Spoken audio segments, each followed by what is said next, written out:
We live in a world that celebrates hustle, work harder, grind longer, never stop. But what if stopping is sacred? What if rest isn't weakness, but wisdom? The Bible says in Exodus 28, "Remember the Sabbath day to keep it holy." And science? It agrees. Because when God said rest, He wasn't giving us a restriction. He was giving us a rhythm. From the beginning of creation, even God rested on the seventh day. Not because He was tired, but because He was showing us a pattern. In neuroscience, there's something called the circadian rhythm, a 24-hour internal clock that regulates your sleep, energy, and hormones. When you ignore that rhythm, your body crashes. When you honor it, your body heals. That's not coincidence. That's design.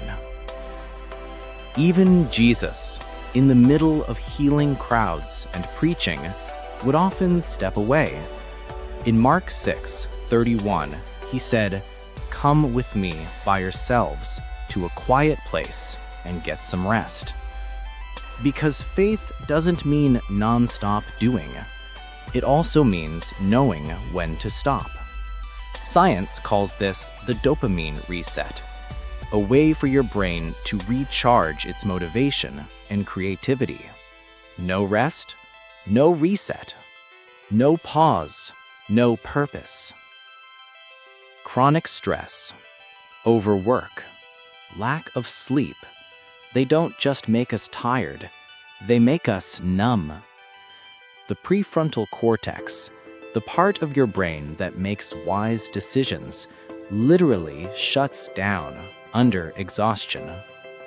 So when God says, "Be still and know that I am God," He's not just speaking to your spirit, He's healing your brain. Rest isn't just for recovery.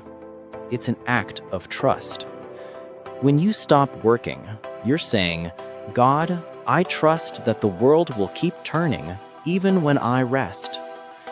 Faith means letting go of control, even for a day. Because when we rest, we remind our hearts that we are not machines. We are souls. The world says, "Keep moving." God says, "Be still." And science says, your body needs it. So maybe true productivity starts with peace. The Sabbath wasn't made to limit us. It was made to free us. Rest is holy. Rest is healing. Rest is human.